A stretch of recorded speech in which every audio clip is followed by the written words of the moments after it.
I think that if I had played this yesterday, I would still be feeling bitter even after the ending. I'm glad that the ending stuck. The final area was honestly easily the best part of the entire expansion, and the final trial was good, and I like that. I think despite everything, I do like that everything came together nicely. So I would say in the end it's still better than Heaven's Sword for me, because like Heaven's Sword is my lowest, right? Heaven's Sword is like the worst expansion for me. It rose up a bit above Heaven's Sword and maybe a bit above ARR.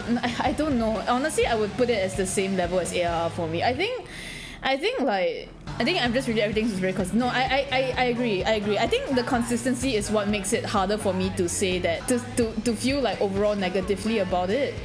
Because like they did use everything from what we've learned from the trials, and it brought it forward to the final thing. Yeah. But I do think that it doesn't, no matter how good the ending is, it doesn't take away the bitterness of what I felt in the earlier parts. And no matter how good everything is together, it is the existence of those like small bad hijinks, like those small bad like little spots that I can't reliably say that it's not even like the Pokemon badges and stuff, like, you know, it's like I love the Rite of Succession. I really like going around and doing all this because it was necessary, and I'm glad that it in the end most of it was necessary. But I think if the way that they split you up, in the end I do think my biggest gripe was with the usage of the other characters that was not Wook-Lamat and Koana. Like, even I still think that even Krill and Erenville were underutilized in this. I think they focused way too much on making sure that we were with Wook-Lamat like most times. I got so mad when the Alice is with you the whole fucking time. Honestly, like, but we never fucking talk. And yeah, it's true. It's like they are there with us, but they might as well not be there. And I feel like I was talking to this with Andrew, and it's kind of like, in the end, like, it feels like they have to be around because the trust system exists, and they need like a set number of people so that we can do trust together. But I dislike the way they use it, because it's kind of like they might as well not be there. And I feel like if you're gonna use the Scions like this, you might as well have just let them stay at home, and we just go with Wook-Lamat, Erenville, and Krill, you know, just the three of them. Like, I would rather they not be there, rather than I know that they're there, but for some reason I do not get the chance to interact with them. Like, the way that they consistently split groups up so consistently, right? Like Tancred and Urianger always have to be good together. There's the twins always have to either be apart or be together, and like Wook-Lamat always have to be with us. I didn't like that. It's very weird. Like, I don't understand why there can never be a situation where it's like me, Wook-Lamat, Urianger, me, Wook-Lamat, Y'shtola, me, Wook-Lamat, Eren, like, you know, Tancred, something like that, you know, right? It's like it's very off, and I don't like that. There's like this was a thing that I didn't like in Endwalker as well, right? That whenever they split the groups up, it's always Tancred, Urianger, Y'shtola, Alphinaud, Alice, G'raha. It's always these three split like that, and Estinian just goes wherever he wants, right? I never liked that. It got worse in the patches. It got even worse here. Like, you have this cast of characters who have like vibrant personalities. Why are you not allowing them to like bounce off each other, you know? Why is it that they always have to be interacting with just me? It's so boring. Like, that's the thing with like silent protects, right? In the end, because our personality is not set in stone, and they don't want to deviate too much, because our personalities can only follow like set templates, and we cannot say anything that's too specific. So like, it's the same reason with like Fire Emblem and Persona why I've never really been interested when in like protagonist X, like other NPCs, right? I'm always more interested in NPCs with NPCs, because these are characters with specific personalities, specific ways to react to things. What I enjoy is when NPCs are allowed to interact a lot with each other, and then me. It has to be balanced. Like, the problem with FF14 is that it always is they're only interacting with me. it's like no one else exists to them, and I didn't like that. And when it comes to like, you know, a point where learning about a new character is not just me talking to them, it's also about how they interact with everyone else. And I don't like that we have the biggest cast that we've ever had in this expansion and no one is talking to each other. It bothers me a lot. It bothers me a lot. And also it's just really weird, like, right? Like when Turao was under attack, Tancred and Urianger were just like missing. Like I'm very scared of saying this because I know it's very easy for people to go like, oh, it's just cause Tancred's your favorite character and you're not happy that he's not there. It's not that. It's not that. It's just extremely weird. You could bring Y'shtola and Graha all the way from Shalayan to this, but you're telling me Tancred and Urianger, who are still in Turao, would not be like, wait, the city's under attack, oh no, we should come and like help. Like they just didn't appear. And I wouldn't have mind if like they chose not to have them there, and then maybe like one of them just went like, oh, we tried contacting them, but I think they're held up somewhere because they're also like helping others there. Like even just that is fine. I would have accepted it, you know. But it's like no one even, it's like they don't exist, you know. No one even goes like, oh yeah, it's like, oh yeah, reunion of the Scions of the Seventh Dawn. 2 of the founding members aren't there, and not a single person, not even Koana, is like, by the way, should we call them? Like, by the way, where are they? You know, it's like they don't even exist. And it's not just Tancred and Urianger, right? It's at the end in Solution 9 when the city was under attack because like Zoralja like fucked shit up. No one asked about Erenville. Guy is like out there doing who knows what. He can't even fight. And there were a few scenes where like, okay, we've gathered in like the hideout and he was not there. He only appeared like 2 scenes after, and no one, not even his childhood friend Wook Lamar, was even bothering to ask like, are we making sure that everyone is safe? You know, like Erenville is just out there like somewhere, and like no one is bothering to ask about him. And I was just like, this is so weird. And it's like I think because like Andrew played, he just got to Solution 9 like last night. And you know how everyone just immediately split up? They're like, oh, by the way, I'm going there. Okay, well, I'm going there. Well, I will do this. And then like Wook Lamar is like, well, you wanna come with me? And he brought it up that like it felt very weird. Like the way they kept splitting you up felt very weird because it's like, did everyone just decide to go their own way and not even care about Wook Lamar, who has no like prior experience with technology? You know, like we all have seen elegance before. We've seen like structures like this before, but Wook Lamar has not seen this like at all, like this other than Heritage Found, right? And like they just like left her alone, and she has to like ask us like, you wanna come with me? And also like I think I was talking to this with like about this with Lucky as well last night, and she also said like it's also very weird that like we're in enemy territory and no one even suggests that someone should stay with Wook Lamar. She had to ask us herself, like you know, she like they just left her without like a bodyguard essentially. It's just like, I know this is to a lot of other people it's like really small stuff that probably doesn't matter, but to me it matters a lot because I felt like ever since Shadowbringers and Endwalker, I think that's the thing with like the characters in here, and I don't like that the game doesn't seem to that the story doesn't seem to let us have our own thoughts. They keep telling us that we need to feel a certain way, you know, we need understanding, we need this, and it's always being like pushed in our faces. This is how you should feel about it. Even like what I didn't like about the final area with Speen, when you know Kakua was like, oh, Kachua, is that how you pronounce the name? Kachua or Kakua?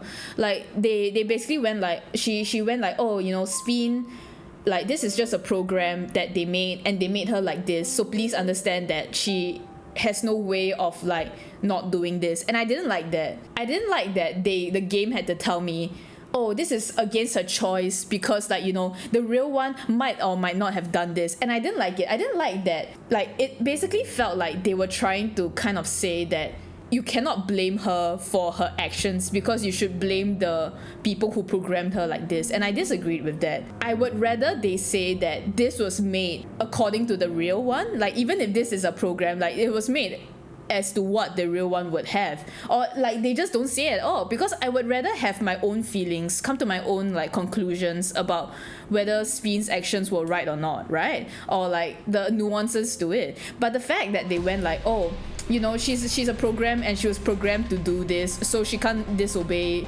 and she will not stop. I don't like it.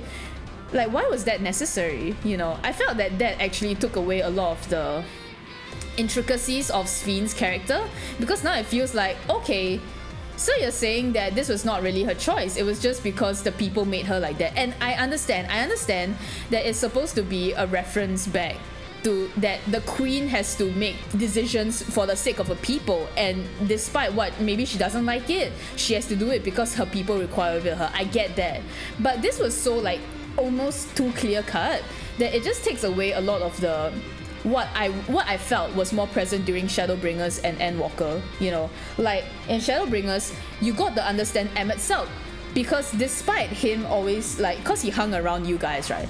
And despite that, he was always taking a very antagonistic approach. He never once tried to hide that he was not going to change to your side. He made his intentions very clear. But because he interacted with you, and he interacted with every one of the Scions, especially like, you know, especially Tancred, because Tancred was the one that had to do with Rin, right? Like, because he made the point to talk with all of them, it made him more human. It made him like, you could understand him just from looking at his interactions with everyone.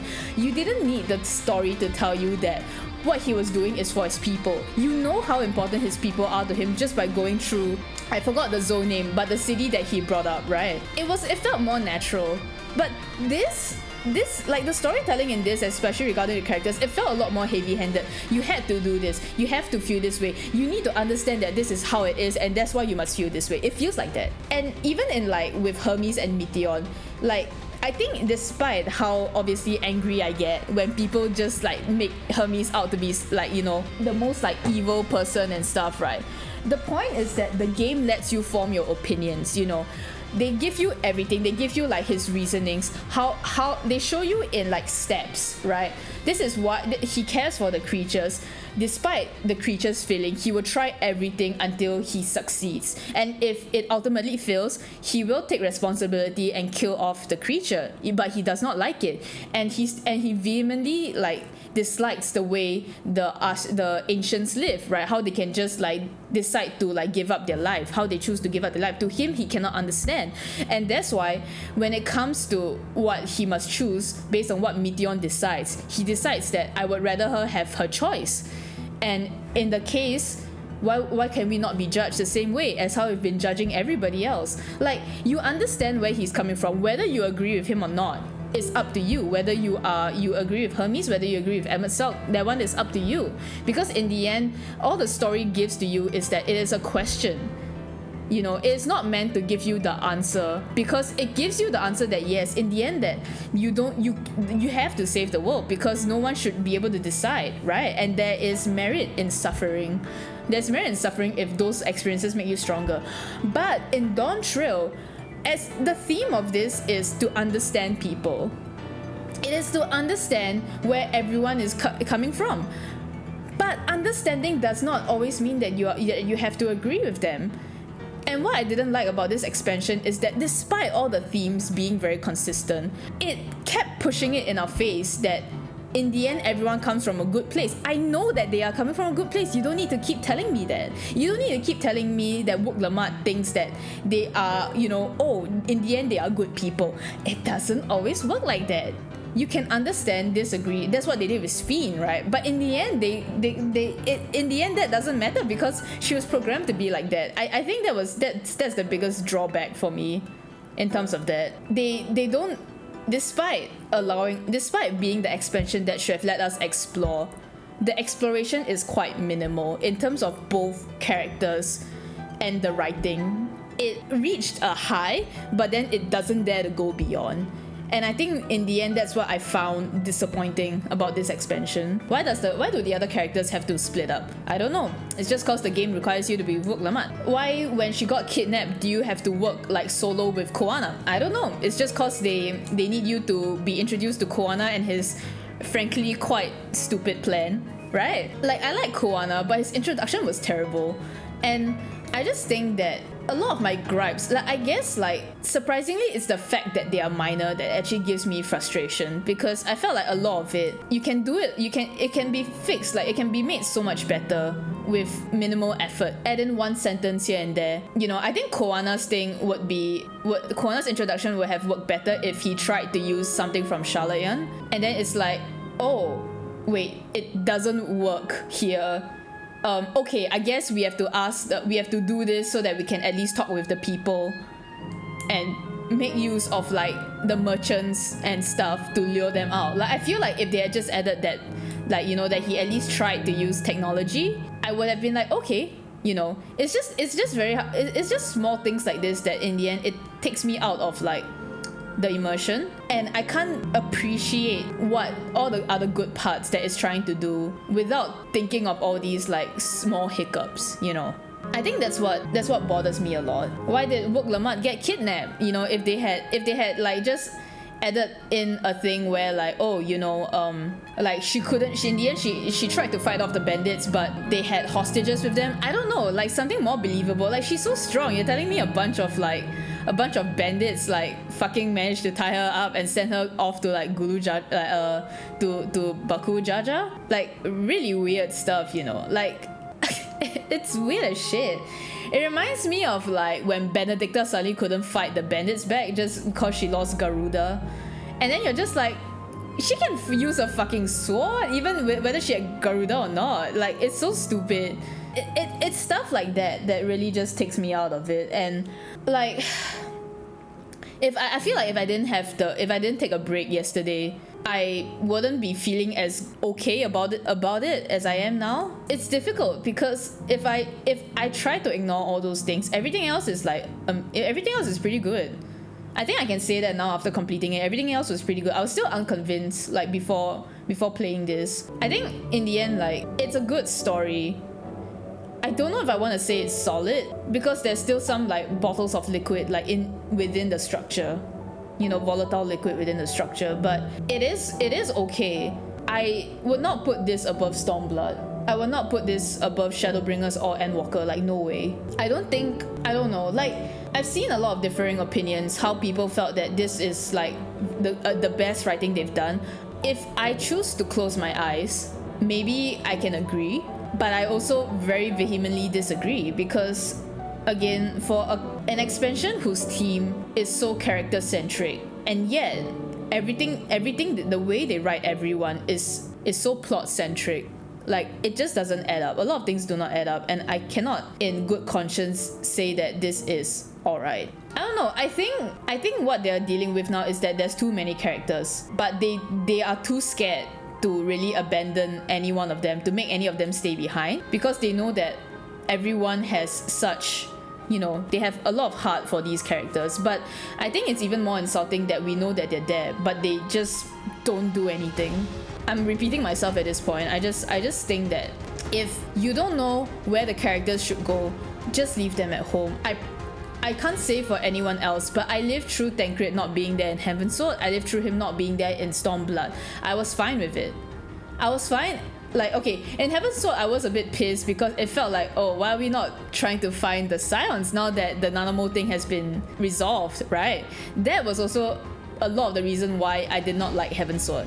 But in Stormblood, they were all gone, and I didn't care. I didn't care because like I like they made it clear in Stormblood why they couldn't be there with us. Y'shtola was recuperating. Tancred needed to go and do recon, right? And Uranja was like reading books in the Rising Stones, right? And I forgot what Elfinot was doing, but like I understood why they couldn't be there, and I was fine with it. It almost feels like the story does not trust me, that I can't live without at least one of them being there, or at least like a fraction of them. It feels so insulting in a sense. And I also felt like the story did not trust me to come to the correct to come to a quote-unquote correct conclusion with how I should feel about these characters. It's like they don't even trust themselves, and I just find it like sad. Years of writing, you did this better in Endwalker and in Shadowbringers. Why did this falter like this? Like, I use this analogy. I can't remember if I said this yesterday, because no, I came up with it yesterday. I don't think I've said it on stream, but I compared Dawntrail to a strawberry pie. It is a strawberry pie, but for some reason, there's small chunks of bitter gourd hidden inside, like 3 to 5 small chunks of bitter gourd hidden inside the strawberry pie, right? I don't like bitter gourd. So it's like I'm just eating this strawberry pie, and then I'm like, oh my god, wait, why is there suddenly, what's this bitter taste? Like, oh my god, it's jarring. It takes me out of it, and then there's an aftertaste, right? And it's like you know, some people maybe they like bitter gourd, or they don't mind that the bitter gourd is there. But to me, it's like, wait, this establishment is known for making good strawberry pies. Why would they even think of putting bitter gourd in this strawberry pie? That's how I feel about this expansion. It's like, if I take out those small chunks of bitter gourd, yeah, maybe it's fine, you know. Or if I replace them with something else, it's fine. The strawberry pie, most of it is still good, most of it is still delicious, right? But why are the bitter gourds there? That's how I feel about this. Like, I think it's a good analogy if I can say so myself. Like, that's pretty much how I feel about like the expansion as a whole. The strawberry pie on the whole is still very delicious, but it's ultimately like soured because there's these few chunks of bitter gourd inside, and I cannot in good conscience recommend this particular strawberry pie to other people because there's bitter gourd in there. Like, maybe you like the bitter gourd and so you're fine with it, but maybe if you're like me and you can't take bitter gourd, then you know, I don't know. I think it's just sad because I really do like the theme. I really like the theme that they chose, and I think like they did do it well, but it could have been a lot better. Again, it is just a lot more frustrating that knowing that stuff could just be tweaked a bit, and I would have liked it a lot better, and in the end this is what we got. I don't know, maybe I think that's why I had a bit of a I think that's why I had a bit of a conundrum with myself, because I just kept thinking, like, is it just me? Am I being too nitpicky with a lot of the details? Maybe these details don't actually matter. And when I think about it, yeah, maybe they I don't think they matter in the grand scheme of things. I don't think they matter because if I can ignore those, the story is great. But it's just stuff that I can't ignore, and I don't think it's wrong of me to feel this way about it. I don't think it's wrong of me to want it to be better in areas that I know it can be better. I'm not a story writer myself, but as much as I can appreciate what they're trying to do, it's not as disappointing as Heaven's Sword, but I think it is a bit of a letdown, the way they chose to do certain things. I expected better from the story team, and I just hope that if they are finding it hard to juggle 10 characters, just write them out. Leave Tancred at home, leave Urianger at home, leave Y'shtola at home, leave I know you need to have Graha in there because obviously I get it. You want him in there? I don't care anymore, you know. The twins, honestly, I feel like you shouldn't. I feel like the twins can be left in Golemouth. To be very honest, I feel like the twins have done a lot and they can honestly just stay in Golemouth. Is my honest opinion. I think the Scions should stay home. You know, I'd rather they just not be there at all. Krill can follow us. Erenville becoming a new party member, fine, sure. Woklama has to stay in Tural, that's fine, I understand. I think there needs to be, you know, we need Heaven's Sword and Stormblood where it's just us and 3 other characters. I think if they really want to make a proper story, they might, maybe that's a good direction to look at. Yeah, that is my review. If I have to put a number to this, 5.5 out of 10. It passes, but barely. I think it's just the way I interact with stories. I'm always for the characters. I'm always for like the minute interactions, and so much of it was missing. So much of how the plot needed to move forward did not make sense to me. People say it's always the 90 to 95. I disagree. It was more like 90 to 97. And dare I say 98 that had this problem for me. And I think with that big of a chunk, it's not something that I should say can be overlooked, but maybe that's just me, you know. Maybe I'm just a stickler for details, which is funny, right? Because when everyone was like bashing on Endwalker patches, I felt that it was fine. It was not the greatest, but it was at least fine. I can believe that this would happen, why it would happen, but I had to suspend my disbelief so much. So I had to suspend my belief like, you know, so often in this expansion, and I just even Andrew had to suspend his belief, even Lucky had to suspend his belief. Like, you're just gonna have like, okay, whatever. I think it's hard to, I think with the state of the internet nowadays, it's really hard to have a nuanced conversation, because I disagree that 90 to 95 was a slog. I genuinely had fun with it, but yeah, I don't know. I will never forget the random bird that came and attacked the Conqueror Giants. I think that will forever be a meme to me. You know, fucking random ass bird. Oh no, how on earth will I show that my lovable main character of this expansion is so nice that she will protect the enemy? Random bird, I choose you. Use aerial ace. Like, right? I think more than anything, I want people to like this expansion, because with how people like view about Stormblood's story, I hate to think that they just go like, oh, this is just Stormblood again, I don't like it because I don't like it. Like, and I also don't like when people go like, oh, I don't like this because it's not as high of a stakes as Endwalker. Like that's bullshit, right? I think the stakes were appropriate, the level of it. Yeah, stuff just doesn't add up, and I think it just be like that.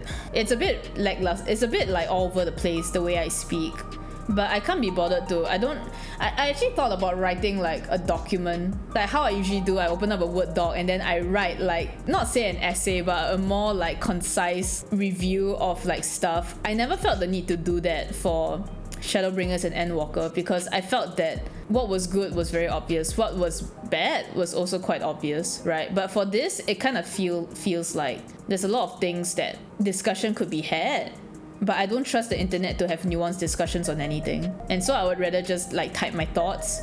Like, I considered doing that, but now that I go about it, I feel like maybe whatever I've said here is enough. And if anyone wants to know my honest thoughts, then I'll just point them to this video. I guess like, I haven't really talked about in depth about what I like. I like the parents. I've liked all the parents. I like the electors. I like all the electors and what they stand for. I think it's nice to see how every single aspect of parental like upbringing has been showcased in here. The 3 children of Gulu Jaja,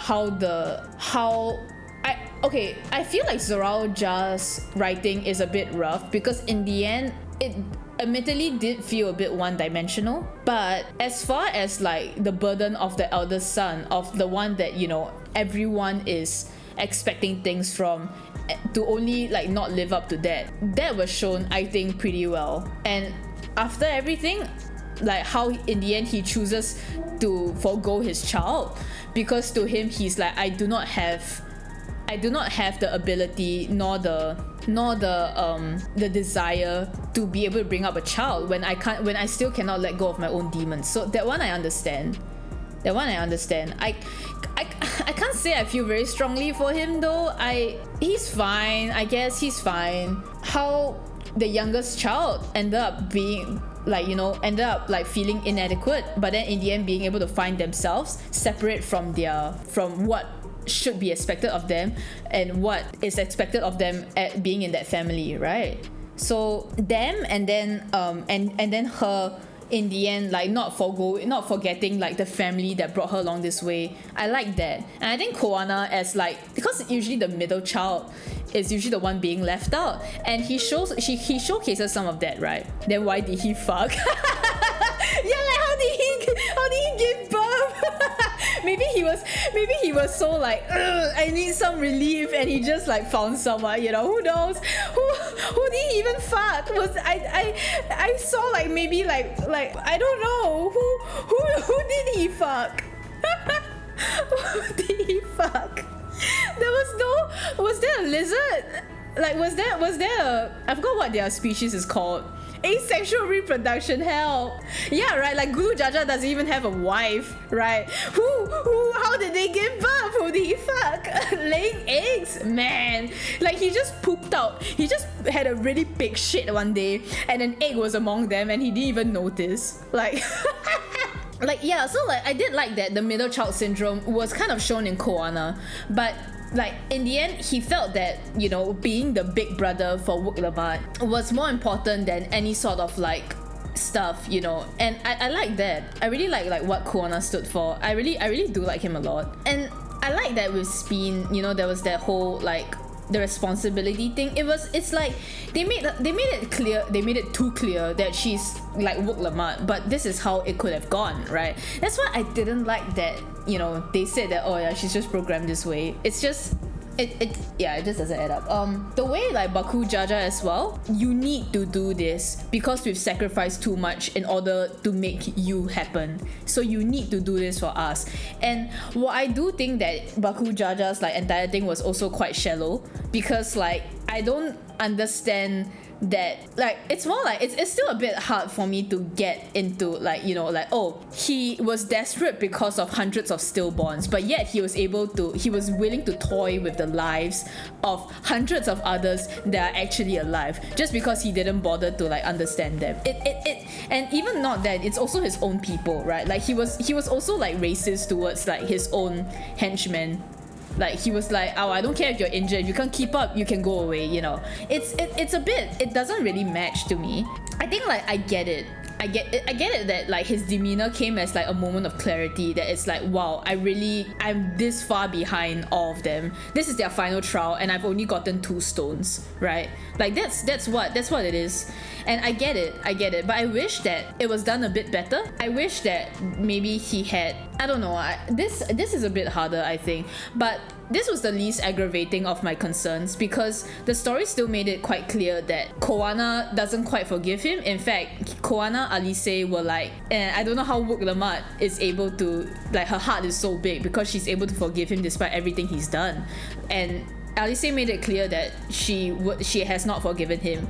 The choices that the game gives you for dialogue makes it clear that you're also you're not supposed to entirely forgive him. It's fine that if you don't. So like that's why to me like that wasn't that bad. It's not as aggravating as like some other parts. But I did like that it does showcase like the amount of toxic parenting, that how toxic parenting can really like also change a person, that they might not have control over their own actions because to them it's always trying to like appease their parents. So like that was done like fairly well, I guess. You know, it got through.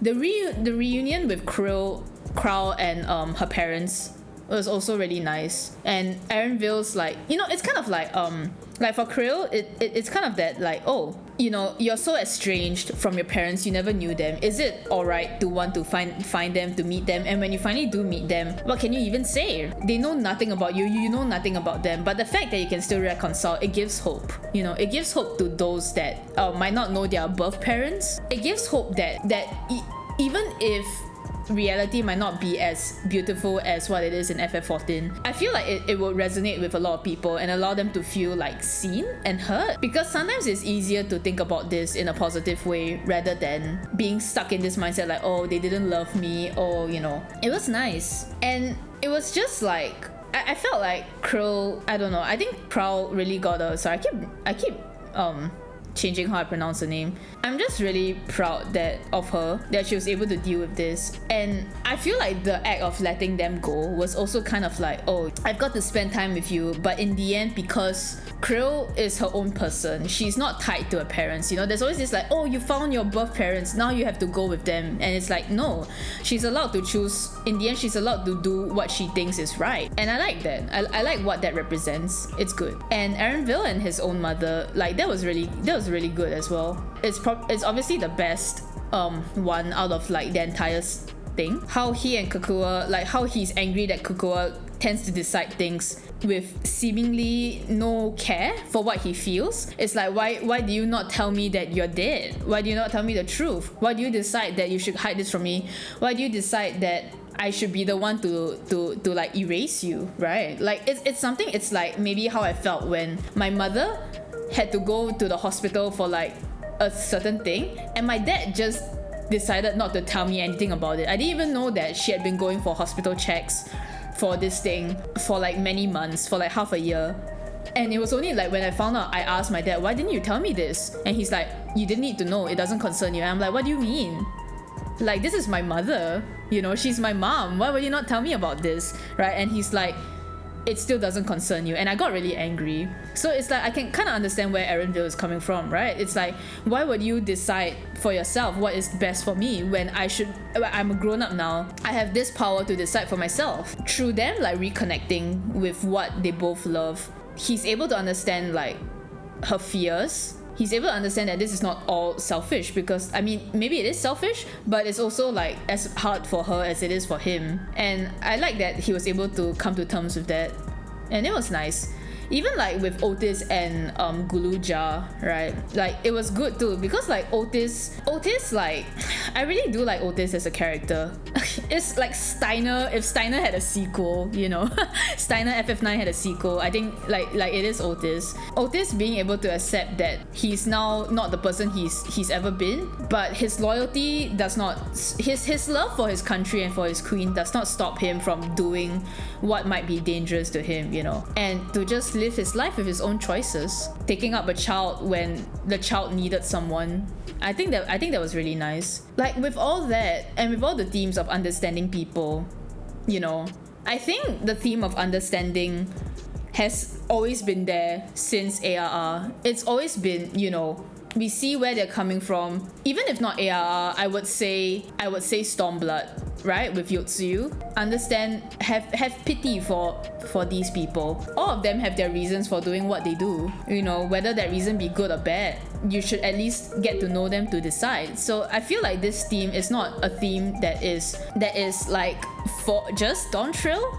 It's also a theme that has always been prevalent throughout Final Fantasy XIV, which is why it also makes it a bit disappointing that they feel that we need to be reminded of it every hour, you know. Forgiveness is something that you decide for yourself whether you can find it in your heart to forgive. It is encouraged, but I feel like forgiveness will not be had if people keep telling you need to forgive them. Can you just forgive them? Like you know, when someone tells you that, like, it's not that bad, just forgive them, yeah, like just forget about it. It makes you not want to do that even more, right? And I feel like that's the effect that the story kind of has on me several times. It's like, why can you not just let me decide this myself? I was angry at Exarch for like 80% of Shadowbringers because of how he just like whisked us away in the middle of that Xenos fight, and how he just like took away everybody like as if it was nothing. It took me a long while to forgive him, but nowhere in, oh, they thank me, all Final Fantasy XIV plays, but nowhere in Shadowbringers did they try and tell me that you need to, this is explicitly why Graha is doing this. I mean, they kind of did, but you know, it was more like,